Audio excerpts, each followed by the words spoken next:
Queenie had a peep over the right shoulder, and she's going to blow them away. Galaxy Star draws away from them. Pike Magician. Welcome to Racing Rewind. Our panel will review the Prime Metropolitan meeting of the week. They will look for the horses to follow, those to forgive, and possibly those to forget. If you have an opinion, send a text to 0427 789 571. 0427 789 571. Minutes past 8 o'clock. Welcome to Racing Rewind. The team are back and they're in. Good morning, Michael. Good morning, Locke. Good morning, Marty, Michael, and listeners. Forgot your name there for a second, didn't he? No. I just double-checking I was on. Yeah. Needed to make sure Marty was on the ball, but he is. He's on. Which is Yes. good. Yeah. Well, if Marty's doing the paddling, we know it's not going to be issue-free, isn't it? Good morning, boys. Or complaint-free. Nice win by Weeraechoux yesterday and a really nice ride by Chris Parnham, wasn't it? Yeah, Brian Kersley, special guest too. We're going to get him on. He was on drive during the week. He had a fair amount of confidence that the horse could win, and good to see him getting the money. Absolutely. You can understand why. Off the back of that run in the Aquanita, we spoke about that run at length a couple of weeks ago, and we spoke about the fact that it was a slow-run race.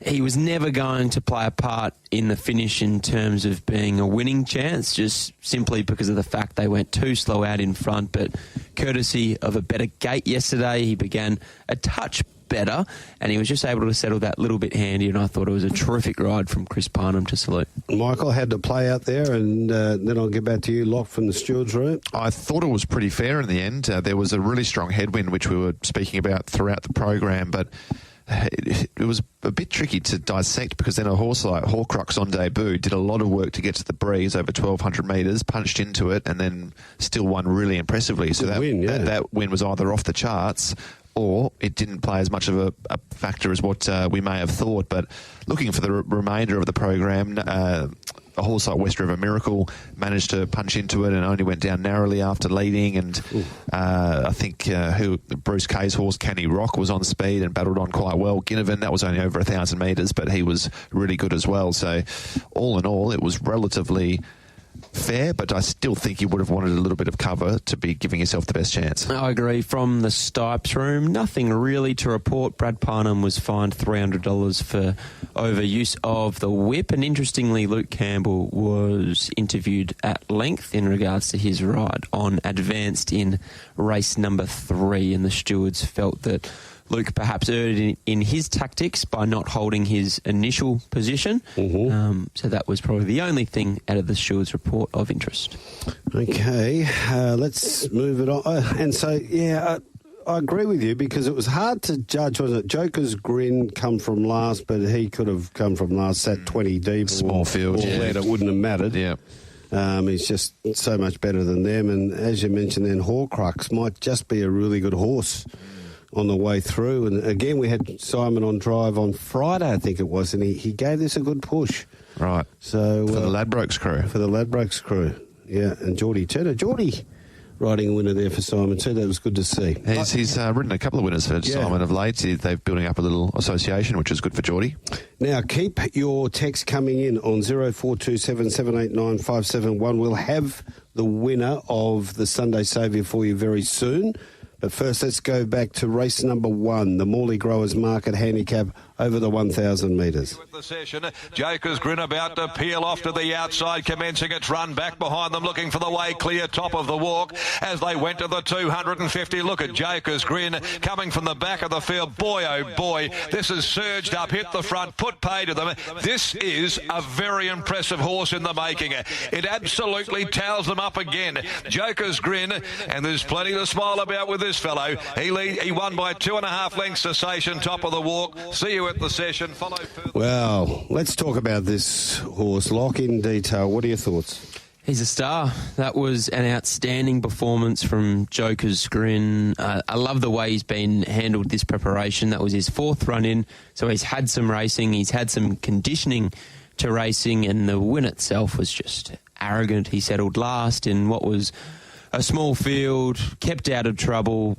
out to the middle of the track, and he just went bang. He ran home in 33.43 on a rain-affected track. he just looks like an absolute beast. He's going to have roughly a month off in the paddock. I don't think the Carnival this year is going to be his go because he's still such a lowly rated horse. He was a 66 rater going into yesterday. So Carnival ambitions in terms of this year, I don't think are in the picture. But in a couple years down the track, he looks like a sprinter that is really going to make his mark in stakes grade. And I dare say if he came back and won a couple of ratings races, he could win a race like the Summer Scorcher maybe on New Year's. Oh, I still think he's a long way off it. Would you, rating points wise, it wouldn't take him a hell of a lot to get there if he had another... He's probably 20 points off. What's he... Be 71 or 72 after yesterday. Right. Yeah. Okay, so even if he did win 3 races, that's still only getting him to mid-80s. Just be patient with him. Mid-80s. Go through the grades, and in the end, I think you'll end up with a horse that can race at the almost very, very top level here in WA. Did Bernie say distance-wise anything about him? Because he's, as a type, he certainly looks like he can get further with no issue. Well, at this stage, it's just about teaching him to relax. In the early stages of the race yesterday, he still wanted to overdo things a fraction, but in the end, I still think he relaxed better than he ever has throughout this preparation. So that's the only reason that they've kept him to the 1,000, just knowing that they'll roll along at the 1,000. I don't think the team have any qualms in stretching him out in preparations to come. Just his racing manners. But they're just teaching him to settle first. And look at his record over the 1,000. He's 3 from 3. Yep. He doesn't have to go to 1,200 anytime soon because he's just so dominant over these shorter trips. Yeah, he did go to 1,200 on debut, and that's when he did a lot wrong and ran 4th since then, 1,000 metres, and he's won all 3. The only horse to break 34 seconds last 600 for the entire meeting and ran quicker than Songa's 1,000-metre race later in the day and just did it with the handbrake on as well. That's the impressive part, is that there's more to give, and he's still reeling off these ridiculous final splits, and they're on rain-affected tracks, and he's not at full tilt. So, yeah, he's a serious horse. I think we'll be speaking about in big races come 2025. Cessation was a good run, battled on quite well. On top of the walks, only a maiden, and I thought was really good through the line. A follow for me. This horse has loomed large and peaked at both starts back in maiden grade, but dropping back to a maiden, I'd expect him to be winning next start. Absolutely. I'd say from our stable, Tycoon Harry was the disappointment out of the race. We don't really know what to put it down to other than the fact that that was the first time he'd been on a rain-affected track. He pinged the gates. He found the front easy. He looked like didn't appear comfortable on the straight, did he? No, he looked like he was travelling super in running, but then as soon as he was let go off the bridle, he just didn't find, which is generally an attribute to horses who don't handle wet going. So and Cheeky Charlotte looked the likely leader on paper, but I'm not sure if she actually missed it or not, but she ended up being caught 3 late the trip and was never in contention after that. Just got to clean this one up. Blue, red and white, they are the colours for the Coolbinia Colts. We asked that question. Now, Coolbinia are red and blue and kind of like a West Perth. Wouldn't beat my Mount Lawley Hawks. That's from Daniel of Inglewood. So we've cleaned them up. Let's move it on. Peter's Investments Plate was race number 2. Right behind these leaders coming into the turn in front of the newcomer Masterly, and then Mean Machine. Nickel Play wider out has made up ground. Battle Commander behind them. Line of Thought looking for the way clear. At the 275, Horcrux reaches the lead now. Sprints a length and a half. Serpedo Express, Horcrux in front. Serpedo Express, Mean Machine. Nickel Play further back. Horcrux though giving 100 left to go. Horcrux the leader from on the outside. Serpedo Express, and Horcrux is going to win it. The debutant Horcrux scored by a half a length. Serpedo Express, and then Mean Machine third in front of Nickel Play. Masterly. Battle. All right, Michael, tell us about this win of Horcrux. Serious win. Was one of the slowest horses out of the barriers in review and had to do a lot of work to get to the breeze, and was punching into that headwind that was just really strong at that stage of the day and was still really strong late. I think Serpedo Express was awfully unlucky considering was caught 3 deep, no cover the trip, punching into that breeze as well, and was actually taking late ground off the winner. So I do think if you swap runs, you swap the results, but still all credit to Horcrux for being able to do what he did on debut, and a nice enough type as well, and 1,200 metres on debut as a 2-year-old. You don't often see them be that tough. Absolutely, that was a big win from Horcrux. The way he had to work early, you go back and watch the replay, he wasn't one of the slowest out. He was the slowest out, and he still worked to outside the leader.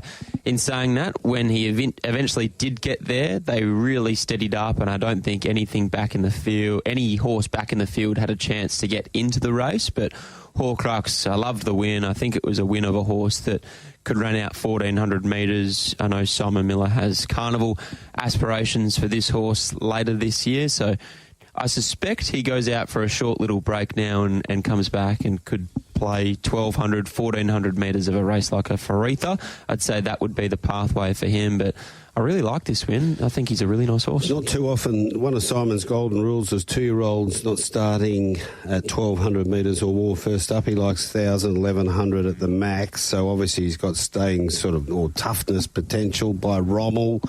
He'd be looking towards the guineas with him, wouldn't he? I think so. I think the way that he found the line and the way he sort of worked to the front would suggest that he would be a grinding on-speed type rather than a brilliant type that we might see in a Placid Arc.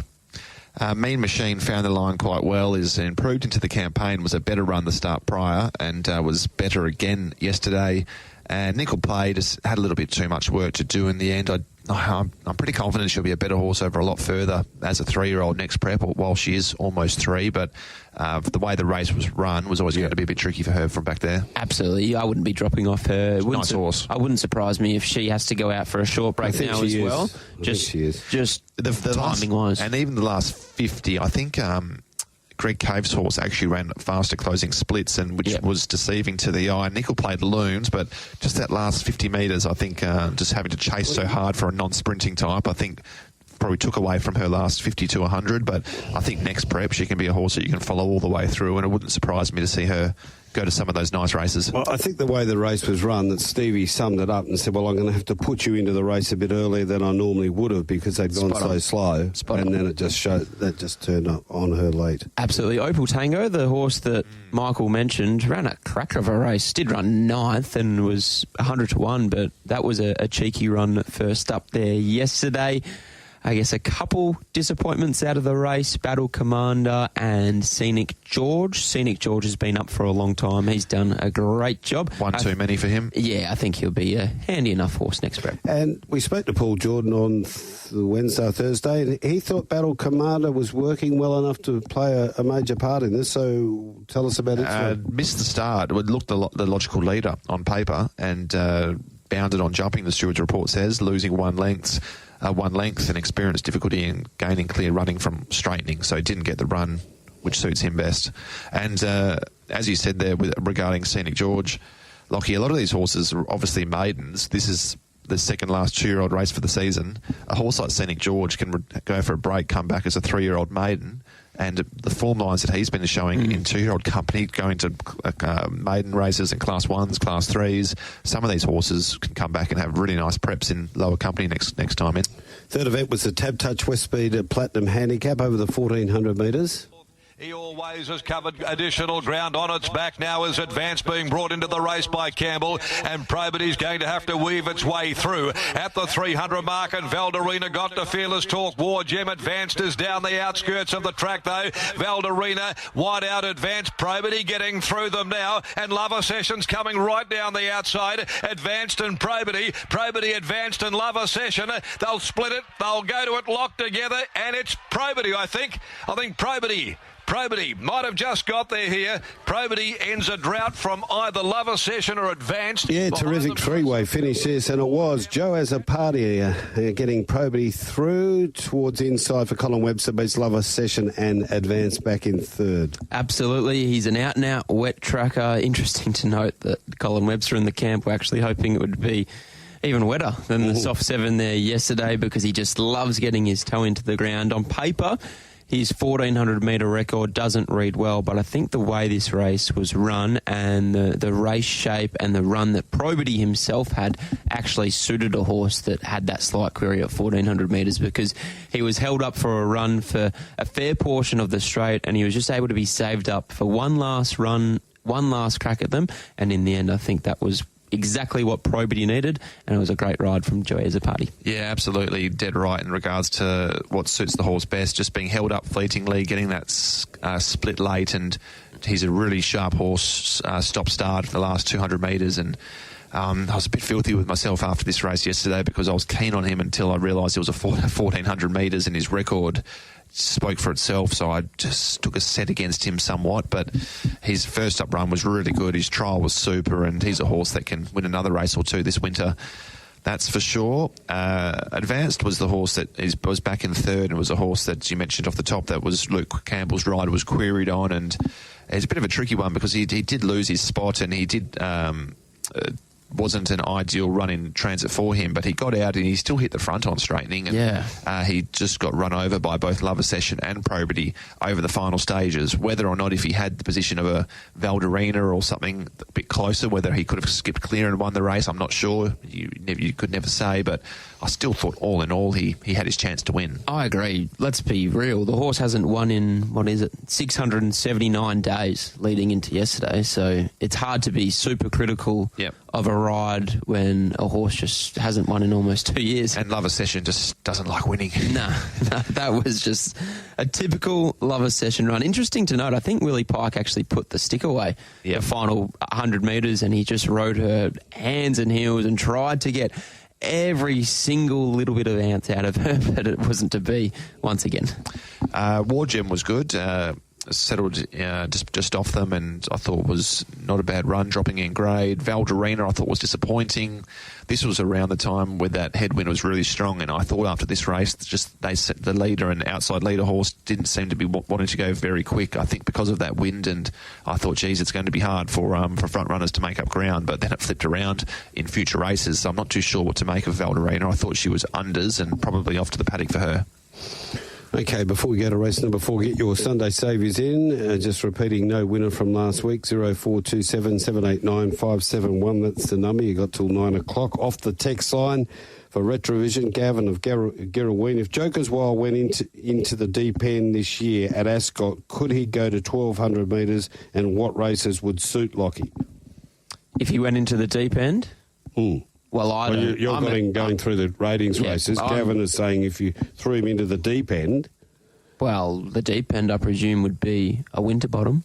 He wouldn't get a start in a Winterbottom. That's very deep end. So what else is the deep end? No, we're talking about going up in class, going into a stakes grade or something like that. Like Colonel Reeves 1100 and those Scenic Blast in the autumn. He might not get a start in a Colonel Reeves, but I guess you don't need to throw away the points for those sort of, especially a horse that's still unfurnished. He's not the full product. Someone said a summer scorcher, did it? Summer scorcher, because he would have done a bit of racing between now and then. That's I thought that he might be around that 90 mark by then if he comes back and does what we're expecting. But he's only going to be low 70s, so I think Lockie's right in that point that he'd have to win 4 or 5 races in order, to sort of for it to be worth it. Yeah, which is timing wise, I think by the time.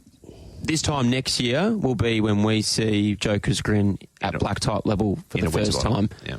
No. It'll be a Beaufort, a Bolton, a Newmarket. Heading towards that way. And then the few months after, he'll be in a Winterbottom later that year. That's why we've got him on board, the programmer to the stars, Lochie Taylor. Race number 4, the free entry to Belmont Park Handicap. This is over the 2,200 metres. Garth is winding Antique Miss up back in the field, still about 6 lengths from the leader, and then Candlelight's up at His Eminence. Filthy Habits, Talongatta, Kisses from Kelly joins them both, however. A length and a half away, Celebrity Witness strike now. Antique Miss further back. Kisses from Kelly at the 150, though, grab the lead. Celebrity Witness, Antique Miss runs on further back in the field. Over on the inside, Kisses from Kelly. Celebrity Witness, Kisses from Kelly fighting tooth and nail, and Kisses from Kelly I thought might have just fallen in. Maybe it's Kisses from Kelly from Celebrity Witness. Got a big dip at the horse on the inside, right on the line ahead of Antique Miss. Close up. Yeah, she got there. Kisses from Kelly. Holly Taylor, CJP. He has been going beautifully, I should say, through these staying races. Beat Celebrity Witness and Antique Miss. Race to race soaring double for Demerit. Absolutely. Kisses from Kelly. Love the ride from Clint Johnston Porter. I know that Holly and Clint are concerned with this horse finding the front a little too soon because he can switch off, but what I love about this horse is that he can hold a spot in these staying races. He's always in the first 4, maybe 5th or 6th at worst. Yesterday, he just had that lovely run, 1 out, 1 back. Clint clearly had a lap full of horse underneath him, and I think at the same time was mindful of not hitting the front too soon. In the end, I think he did. He clocked off late, but he really found again once Celebrity Witness loomed up to his outside. Really nice win. From what I understand, he's off for a break now because Holly's going on a holiday. So he deserves a really good break now, and I'm sure he'll come back and be able to play throughout the Ascot, not Carnival, but throughout that summer period, and that will be his next test, is being able to produce the same level of performances on a firm surface at Ascot in comparison to the wet tracks at Belmont Park. Yeah, I think he would make a nice autumn Cups horse. They're sort of going through that Pinjarra Bunbury Cup series now that we're on the programming path, Marty. We may as well just keep the trend going. But I think after a bit of a break coming back, he's still eligible for these ratings races. He could make a nice Cups type. And Celebrity Witness made a real dive at it late, which was a terrific run, really, wasn't it? Stepping up to that sort of distance for the first time and was really strong late. But Kisses from Kelly just knows how to fight and was able to claw his way back. This race was run a lot faster than the Belmont Classic later in the day, roughly 9 lengths, going off raw times quicker. And I think Filthy Habits run punching into that headwind with going a bit quicker than the Belmont Classic later in the day. I thought his effort was solid enough, and I'm pretty sure he'll be winning one of these staying races at some stage this prep, especially now that we have a horse like Kisses from Kelly going to the paddock. Brock's stayer that was obviously flying, Fat Roy Slim, isn't around. He's in the paddock at the moment, so I'm pretty sure Filthy Habits will be winning a race at some stage this prep. Outside of those 3, I thought Antique Miss was pretty good the way she hit the line late. Absolutely. I wouldn't be dropping off Antique Miss. She was an alarming drifter in the market yesterday. Started a $4 second favourite. Settled last and just had too much work to do to overcome horses like Kisses from Kelly and Celebrity Witness, who were obviously handy to the speed. I still think that was a really good run, and Antique Miss, she's early enough in the preparation to suggest that she can continue on throughout the staying path, and she'll be really hard to beat next up. Okay, Abby from Kareen has text one in. Love the way Mr. Webster gave his owners a pull through after Probity won. Very funny. I was laughing. Basically, the owners were of the opinion that the horse is absolutely no chance of running 1,400 metres, and he needs to be kept to 1,200 metres. And Mr. Webb pulled rank and said, no. I've been around for a long time. Yeah. And then gave a little clip on the way past. That's beautiful, Mr. Webb. So that's seniority, experience. Exactly. Yeah. Know your owners. Okay, let's go to race number 5, the Drummond Golf Handicap over the 1,300. Stone Tenacious Reward brings up the rear as they turn the corner at the 375 in its outfield by a length on Canny Rock. The Great Hoya down near the fence. Best Mood immediately under pressure from Run for Rob, Mr. Cova, King Salute and Hemlock Stone. Outfield Canny Rock joins it now. They brush together. The Great Hoya's getting up on the inside of both of them. The Great Hoya, Canny Rock, and now Mr. Cova coming down the outskirts with a late run. Mr. Cova went to Canny Rock. Mr. Cova scored Tenacious Reward. It sprouted wings in the last 150 and flew to grab second and close up as well. Look, there'll be a few good runs in this with Miss Strakova beating Tenacious Reward and Canny Rock. Yes, well-deserved Miss Strakova. She had been knocking on the door for a long period of time, almost 2 years. She's never far away. Even despite not winning, she had already accrued over $120,000 in prize money. So she'd been ticking over really, really nicely. But there yesterday just had that perfect run for her. Bradley Parnham had her in a really nice position, midfield with cover. Pulled out at the right time. Canny Rock had worked hard earlier. He was brave in third, and Tenacious Reward was probably too far back in comparison to Miss Strakova. So she just had that world-perfect run, the Goldilocks run, and in the end, that's what she needed to find the winning post. Yeah, 100%. Beautiful-looking horse, Miss Strakova. A nice type of a horse, but has just struggled to get into the winner's circle a huge amount of times, so a deserved win there yesterday. I did think Tenacious Reward was huge, though, and a bit stiff as well. If you watch the replay from about the 600-metre mark, he was just in a bit of a tricky spot, and the horse on the rider, Clint Johnston Porter on Hemlock Stone, almost pocketed Lucy a bit and just took off just before her, which caused her to have to go back a little bit and check off heels, and then went around them and launched late. And I think that was probably the difference between the horse winning or not. Probably was unlucky. He was massive. Not to win and came from last. So I think he's a big follow moving forwards. A really good run first up. Canny Rock was a better run than Reed's on paper. Not only was he stepping out of maiden grade into a Saturday for the first time, but he was punching into that strong headwind we've referenced a few times, and he stuck on really, really bravely. Was only beaten half a length. And Kermit's Luck was a sharp improvement. Travelled really well into the straight and was pretty good through the line. Absolutely. I'm keen to follow Canny Rock out of this event. He'd been a bridesmaid in maiden grade throughout his whole career. Finally got that confidence-boosting win last start at Belmont Park, and I thought he was super there yesterday. He was well backed at about 8 or 9 o'clock there yesterday. In the end, he started $18, but the way that he settled out outside Outfield, who was the second favourite in the race and went straight past him, I think Bruce Kay is going to have plenty of fun with Canny Rock. Yeah, Outfield had to do a bit of work. Drew Barry 12 of 12, got to the front, battled on okay, was only beaten a couple of lengths. King's Parade covered a bit of ground in the run, and Best Mood was the disappointment of the race, but was 3 deep for probably the first half before eventually getting in. But I think he had done too much work by that stage. In saying that, he did run last, beaten 7.5, so he probably underperformed a little bit as well, and he has been up for a bit, so perhaps that's into prep for him.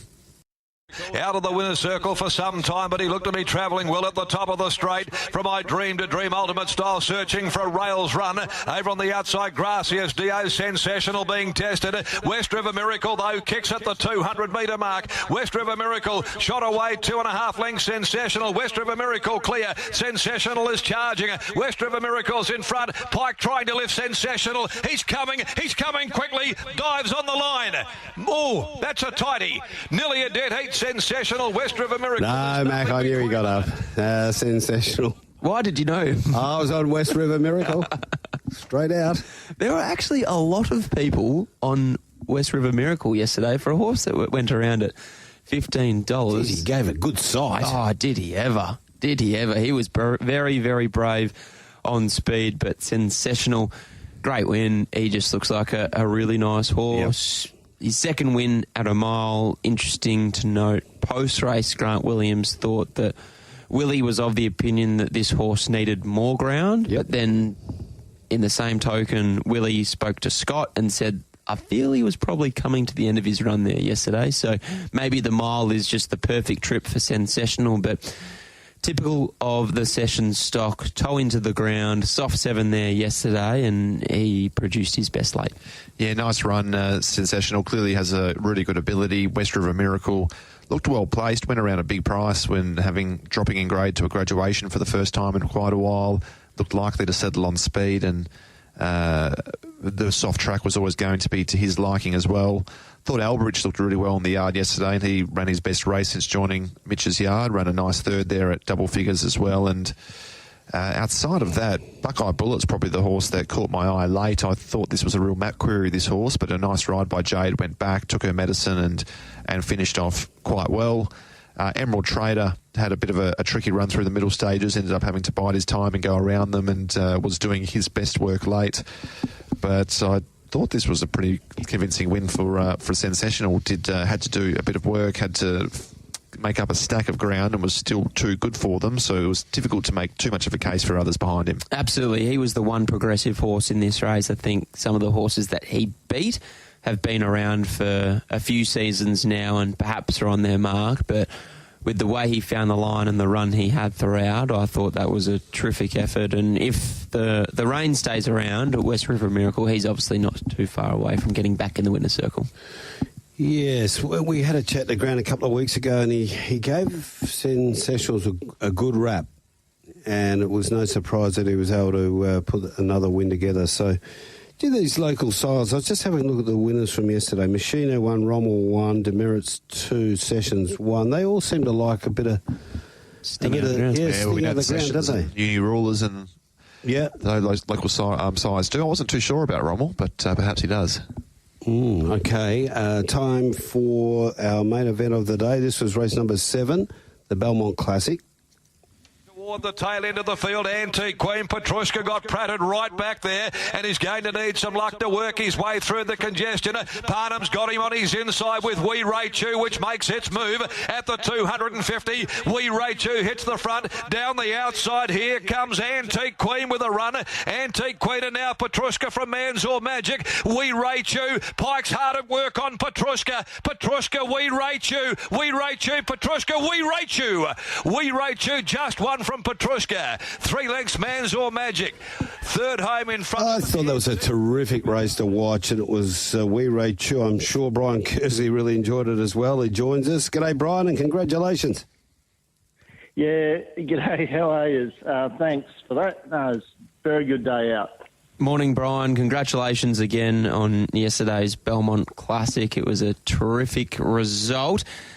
There were some really excitable scenes post-race in the mounting yard. It looked like it meant a lot, not only to you, but many, many owners of Weeraechoux. How were the celebrations?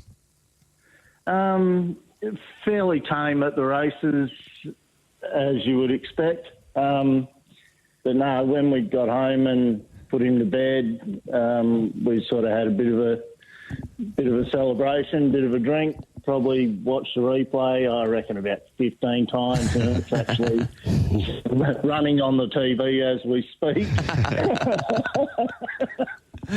So, no, it was a really good day with really good people. Great to hear, Brian. Congratulations. Just recapping the horse as a whole, you go back to the start of this preparation. He was beaten in a Class 1, first up, second up. At what stage do you think things started to turn for him? Because you said to me in the pre-race for the Races WA yesterday that you've had to work through some things behind the scenes, and he's just jumped out of the ground since. Yeah, I was very happy with him first up. At second up, he was very plain. Took us a little while to work it out, and he's a horse that overdoes everything. There's no such thing as an easy day's work for him because he just gets too excited and pretty much wants to go fast all the time. So we changed his work around. We started taking him to the track a bit more just to get him out of the heavy sand at home.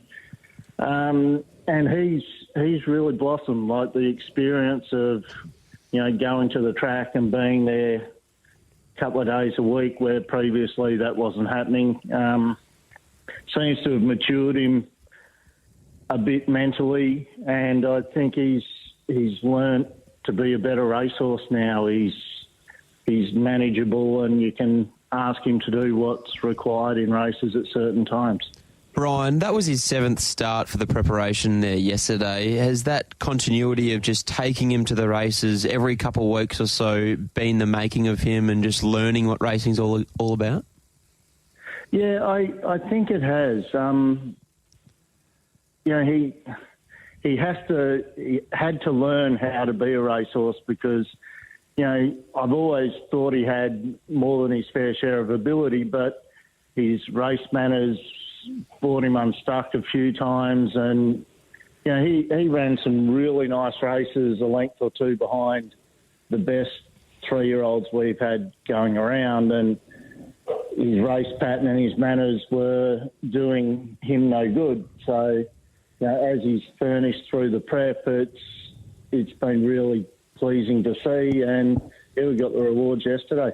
I'm sure there would have been plenty of opinions last night during the celebrations. What is the plan for him now? The plan is he will be in the paddock by the middle of the week, have a good spell, and then come back and sort of maybe, work through the grades, as to put it. Very excitable owners have penciled in Perth Cups, Melbourne Cups, Cox Plate. The list goes on. The longer the evening went, the bigger the target races were. Correct. As you can imagine. He'll just have a good spell, and we'll come back, and hopefully he'll be bigger and stronger, and we'll just sort of, once we're up and running, we'll put some small targets in place and see where it takes us. He's a super ride from Chris, wasn't it? Yeah, it was, especially considering the only instruction I gave him was don't go to the fence.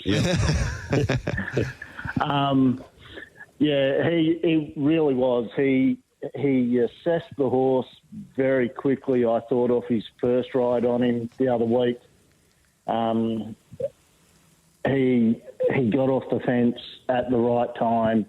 He didn't let him rip. He knew he had Willie behind him, and he held Willie up enough at the right time.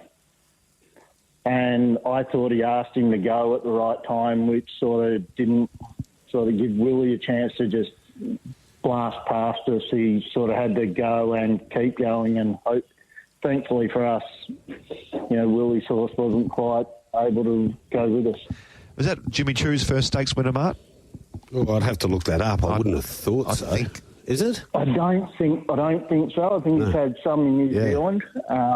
Okay, maybe my knowledge, maybe over here it has. I just, off the top of my head, I can't recall one. What about a fellow Jimmy Choo in My Jimmy, a stablemate? Where can we expect to see him, or is he in the paddock? Oh, no, he's in the paddock. Basically the same. What I've found with the Jimmy Choos is they're a bit late to mature and just need a bit more time to develop. He will have a good spell, and a very similar program. He'll just come back and sort of work through the grades a bit, and as we go, we'll pick some target races that we think are suitable for him. Yeah, well done, Brian. Thanks for coming on the Aftermath or Racing Rewind this morning. Terrific win. Always good to see the good guys winning a big race at Belmont Park. Good guys and ladies, well done. No worries, thank you. Thanks, Brian. I didn't think so. He's won about 4 Group 1s. The Bostonians won 3, 2 illicits won 1. In Australia? Yeah, the Dooman 10,000. Oh, well, there you go then. That's Queensland, New South Wales are part of Australia. Part of Australia, yeah. Right. I know you sort of concentrate on WA a bit. The Republic. The Republic of Australia. Don't like getting over that Nullarbor. But, 2 illicit. It won a Group 1 in New Zealand. So, yeah. He's fair to say it's not his first stakes winner, you'd say? No. Okay. Oh, that's made my day. Hey, you were unsure too. No, I knew that. Yeah. But on the race itself, let's review some of the horses in behind Weeraechoux. I think we've touched upon the win enough. Terrific siring effort. Petrushka, that was a terrific run in defeat. Great run, wasn't it? It was. It was a super. Do you agree with me? It was a great race. It's taking nothing away from Weeraechoux, but taking with even luck. Does Petrushka win? Oh, I thought she had a chance. She had a chance, but it probably still had to... So if you said if they swap runs? Is that what you said? Yeah, I know Pikey was filthy after the race. I think he was pretty dirty himself from what I could gather, just knowing the way he is post-race. But I think if you swap runs, you may swap results. That's why the ride from Chris was outstanding. I watched the head-on, and I actually think that Willie was holding Petrushka up. There was enough space there for him to take if he wanted to, and in that sense I feel like the horse had enough time to get there if need be. Mans or Magic was given a lovely run by Clint Johnston Porter, slotted into the 1-1 from barrier 8 and ran a nice third. Antique Queen did her best, work late, but the rest of the field were beaten 8 lengths plus, so difficult to make too much of a case for them, but I think the first 2 across the line can be coming back as pretty nice days next time. Agree. Race number 8, the happy 80th birthday, Derek Holbert handicap. Hope it went well for you yesterday, Derek. 450 to go. Rumour says Ginnivan straightens for Homer. It's Ginnivan by 2. Capricorn Man, Lexington City goes for the inside runner. Then Talk It Up, followed by Bayzed Songer. And then further back behind them, Paddy's flying at the 200. It's Ginnivan in front by 2. Ginnivan clear. Down the outside, Songer runs on. Bayzed. Ginnivan giving though. Songer's jumping out of the ground. Songer goes to Ginnivan and Songer too good. Songer first up.